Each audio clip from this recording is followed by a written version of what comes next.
Hello. Hello. Okay, it's been a long time since we've actually released a YouTube fan film review. It's been a while. And I really enjoy watching these things. We're going to get stuck on this channel called Blinky 500. You've got some material, man. Got some content. Except they removed the mask one for some reason or other, and I don't know why. And it was really fucking fun to watch. And we were going back to review because we had already done not review. We were going back to watch it because I wasn't happy with the initial review. Yeah. And I don't know why. I'll have to go back and listen. I'll have to hear it because I thought that we recorded it fine because we were blowing that movie up. Yeah. And we wanted to watch it again because we enjoyed it. Yeah. You know, this guy that runs Blinky. the channel, Blinky, Michael Paris. I don't know if he runs the channel, but that's not Michael Paris. Blinky, whoever runs the Blinky channel, I apologize. It's not Michael Paris. Michael Paris did the Spawn one. But the Blinky 500 channel is fantastic. They've done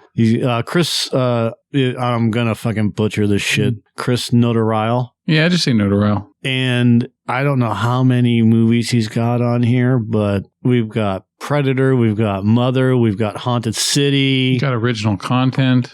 Beetlejuice. Yeah, I gotta watch the Beetlejuice one. Look at Escape from New Jersey. I didn't see that one before. Yeah. Tiffany and Chucky. You know what he should do is Escape from Cleveland as a short film, just for the hell of it. The Myers stuff that we've watched a couple of times, among other things. Right now we're going to do Spawn, but I'm pushing, or I'm pimping the Blinky 500 channel on this show as well as on the other one, on the other YouTube fan film, because fan films are important, and we'll get into that in just a second. But fan films are important because they allow future filmmakers to push their craft. Yeah. YouTube has allowed these guys a platform to put their creative content on, regardless of copyright or anything else like that.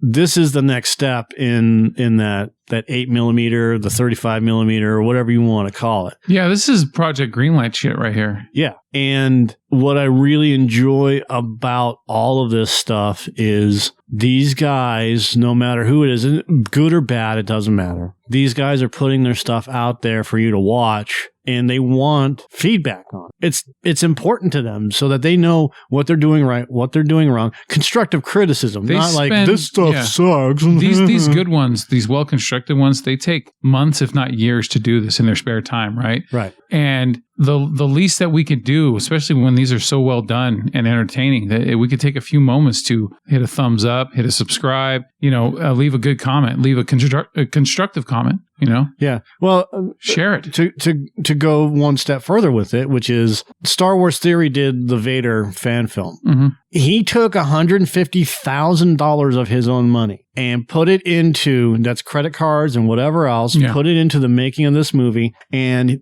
because the rules are the rules, he's not allowed to make any money off of it. He can't kickstart it. He can't crowdfund it. So he has to find ways around that to make money, by doing original content for his channels. He's got like 4 or 5 channels. Yeah. But he spent his own money. These guys spend their own money. And the reason why I brought up the Star Wars Vader thing is because there's an actual figure associated with how much it costs for him to do that fan film. I don't know how much it costs to do these films in and of themselves, but let's face it, a lot of it is guerrilla. I call it guerrilla warfare. Really, it's guerrilla filmmaking. Yeah. Yeah. And they do it on a shoestring budget, or they have their friends helping and whatever else. Yeah, what was it for the effing mask? The mask itself was a one-time use only, and it was like $600 or something like that. Yeah.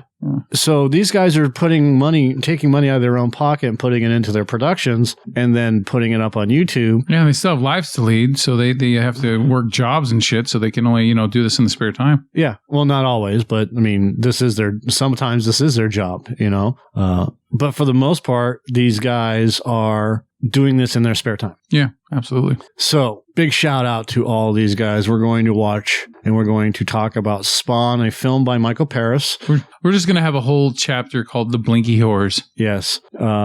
Starring Johanna Genet or Genet I'm not really sure how to say that last word. Tom Maurice, Gregory Paris, and J 3.0, who does the voice, who sounds kind of like Peter Cullen. And Autobots. I know it. Just, you don't need to tell me. roll out. Roll out. Please don't sue us. And please do not re-upload this video. Share it. Well, yeah. If you like, subscribe and hit that bell button. Click that shit. So, when we first were watching this, I think you can have a little bit of sound with this, right? I mean, I'm going to keep the sound off on Okay. purpose. So, I don't know what store that they're in. I think it's a Canadian store. yeah. But the way that everything is done, I really enjoy how this whole entire first part is set up. I've got a couple of issues with it. You've always got an issue with this. I know, but I've got a couple of issues with the story in and of itself. Yeah. Not because of anything other than boobies, and anything other than the story in and of itself. Yeah. Right? So I really enjoy the time-lapse photography. I enjoy how everything is set up with the kid in the store where it's all warbly, that effect, like a dream effect. Yeah. You know, you have the flies and stuff like that. I think that I was under the impression that this might have been filmed in France. It's possible. It's very, very possible. I don't particularly know. I thought it was filmed in Canada. I mean, that is possible if they're speaking French, because I believe there's some French language. Well, yeah, but Canada is Yeah. Yeah, we have English in the middle here. We got French above us, and we got Spanish below us. Yeah. Oh yeah, she even looks French, dude. But I like the tension with the camera, the way it shakes and the close up, and adds to the panic of her character. Yeah, and like I said, my initial problem is that the guy in the suit with the headphone on, where does he come from, and how does he fit into the story? I don't know, was he security or something? Yeah, like high level security for a little grocery store. Yeah, and I wonder if it was because it was just easier to just put a little earpiece in him than actually get a jacket that says security or some shit. Well, it makes him look like he's Secret Service. Yeah. You know? See, the effect with the fly isn't bad either. Yeah. And her reaction was really good as well. So there's a fly right under your eye. If you're a fan of Spawn, you know what the fly means, in terms of hell and the violators and this and that and the other thing. And her glowy eyes. That was a really cool shot. I really liked that as well. How they were able to get, and that could have been a CG effect, but in the background too, you could see the face in the clouds. Yeah.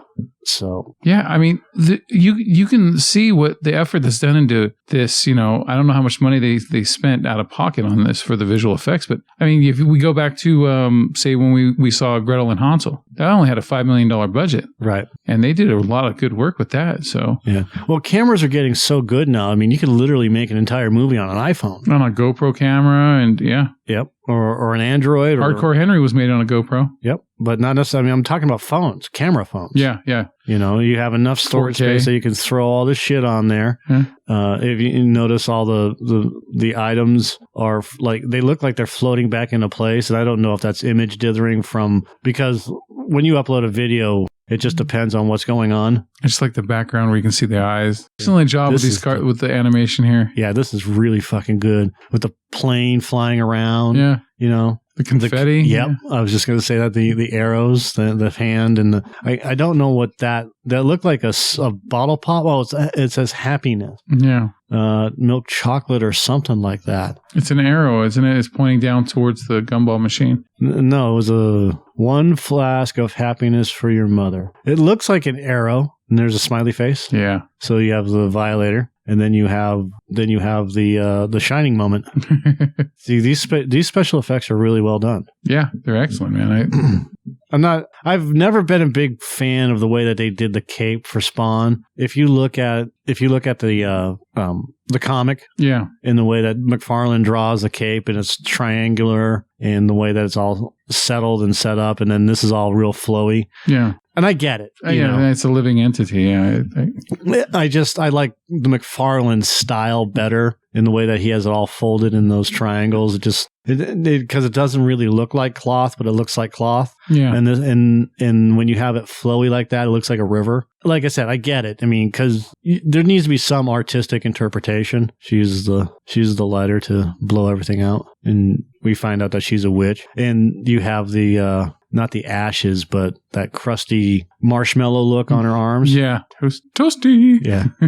And then the chain. Again, it's just so well done. And then the dirt that's on the floor. Yeah, the soot. And the hands coming out of it. Damn it, this is so well done. When we initially did this podcast, Joe and I got into it about the way that Spawn's face is. Yeah. And I call him Cake Face Spawn because that's what it looks like. When he looks like it's a birthday cake. Mm-hmm. And Joe's like, I didn't see anything. It kind of reminds me of those soft gummies that are made to look like faces.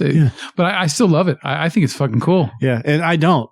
I'll never like it. Yeah. And we watched the special effects reel. Gregory Paris, who did Spawn, and I think he also did the part of the voice as well. Mm-hmm. When we were that's this ending part right here where it looks like it's going into like a mountain, like the Fortress of Solitude type of thing. Yeah, that's really cool. But we were initially watching this, and I was like, I couldn't stand the cake face because that's not how it's supposed to be. And it felt like, well, again, artistic what do they call it? Not integrity. It's the other one. I think I know what you're going towards. I hate Come on, brain. I hate brain farting on words. I'm thinking of like prerogative or artistic prerogative.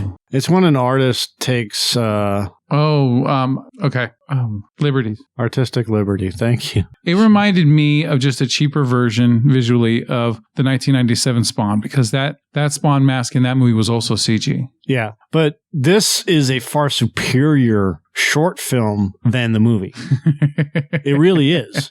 I don't want to get into a debate about that right now. Well, look, I love that movie. I'm one of the biggest Spawn guys out there. I've been collecting McFarlane stuff before he did Spawn. I bought the first Spawn comic. I've drawn a lot of the interiors for Spawn on my own. Yeah. From Spawn, not I'm a Spawn guy. I'm not as like a Spawn. You're origin Spawn more than I am. Like I'm movie Spawn. So right. I've got the cartoon from HBO, which we've talked about before. Right. And I've got the movie as well, the 97 movie. But I'm like, when they finally do this next one that Jamie Foxx is supposed to be in, I'm all for it. Let's go see it. Yeah, and I'm all for it too. My problem with the movie in and of itself stems from 3 or 4 things, which is the use of the cape and the fact that it looks like stupid liquid. It doesn't look like, it's supposed to look like cloth. Mm-hmm. And it's supposed to expand and contract and this and that. It looks like a fruit roll up with holes in it. Yeah, and not even fruit roll up. It looks like cherry Kool-Aid. Oh yeah. You mean oh no? Yeah. Oh no. I know. Look, I'm just different, man. I loved it. I didn't hate the movie. Yeah. The movie's got a shit ton of problems. It does. Yeah, but my problem with that movie, my problem with all Spawn, it doesn't matter what it is, regardless of who's doing it, is that this artistic liberty with the cape, make it look like a cape. Yeah. I don't care if you have to flow it around. I don't care whatever you do. But when you make it look like, well, in the case of this, when you make it look like it's a river of blood. Yeah. Look, again, it's just too much. I'm fine with that. But if you get it set up to where it looks like it's cloth, crawling along instead of flowing like blood, that's one thing. Yeah. And I'm not against what they did in terms of how they did what they did in this short, because the way that they did it made it far more interesting than the way that it was done in the movie. So I think what you're trying to get at is you would like it to look more like, say, it would operate like Doctor Strange's cape. Yes. Okay, I get it. And my theory, this is my entire theory on DC versus Marvel, is capes. And when you watch no capes. And when you watch the when you watch the Marvel movies and you see the way that they have the capes the way that the capes are set up, that they're draped across the back, or when Vision is floating, it looks like it came right from the comic. Yeah. And then when you watch DC, like I'll give you a specific example of this, which is when Christian Bale as Batman is running away down an alley and the cape is literally clinging to his body. Yeah. And it looks like it's just shimmering back and forth. Yeah. Like a kid running away in a cape that, you know, it will like a homemade, like a towel, right? It's like he has a towel draped on his back and he starts running and the towel is just sitting there. It's not flowing out. It's like static cling. Yeah. And that bugs the shit out of me because if you're going to do it, take the fucking time to have the cape flow out, you know? Other than that, like I said, with this movie in and of itself, I don't have a problem with the cape being flowy like that river. I don't have a problem with the way that they did it because it was all set up in a store. Yeah. And there were supposed to be specific references and visuals to other movies like The Shining and other horror movies like, you know, Chucky and this and that. And I like that they incorporated all this stuff into Spawn. Yeah. I'm just going to call it Cake Face Spawn because the mask just doesn't work for me. All right. But that's my creative side coming out, which is if I'm going to do something, I'm going to copy from the source. Because I don't know any better. I'm not one of those guys that takes artistic integrity and artistic liberties with source material and tries to change it around. Because I don't have that creative flexibility, I think. You're more into a purist type approach. Yeah. And when you're a real artist, a person that's been doing it for a long time, you're like, oh, we can do this and we can do this. Like it's supposed to look burned because he's from hell and this and that. Yeah. And that's cool. That's what appears to me to be like. Mm-hmm. So other than that, I honestly believe that this short is so well done. It's like that Critter short that we watched. Yeah. Bounty Hunter. Yep. Yeah. I sent that to a coworker of mine because I wanted him to see it. And yeah, he thought they were amazing. So, however, this is the only film that these guys have done that I see on this channel, the Spawn channel. So I would like to. Yeah, it's got 8 million views. That's all. But Michael Paris. I don't know what else Michael Paris has done. I wonder why. Because they're not Michael Jackson kids. Yeah. So Michael Paris, he's a director, cinematographer, special effects. He's done Spawn the Recall, the Echoes of the Murmuring Echoes. I guess that's what it is. The Murmur of Echoes. So according to this, he hasn't done anything in almost 6 years. Oh, Echoes of a Whisper. Murmur is a whisper. I get it. So he did Echoes of a Whisper. Spawn the Recall. And that's it. And I don't understand why he's not doing more stuff. I mean, this is fantastic. I think we looked him up last time and he's like still in school or something like that. There was something because you spent a little time researching the dude and I don't know. I mean, look at Grade A Under A, man. He stopped making videos, said he was going to come back and then he came back he made 1 or 2 videos and he disappeared again for a long ass time. Yeah. Sometimes people just have other shit to get in the way or whatever. Yeah. So dear Michael Paris, what are you doing? Yeah. We need to see more Spawn. Yeah. Give us part 2. Tell us what's going on. If you're still planning on doing more stuff, if you're taking a break, if that was the only one you wanted to do because the time and money involved and whatever else, or you just wanted to focus on doing special effects, who knows? We'd love to know. Absolutely. Other than that, we have to go now. We do have to go. All right. Good night.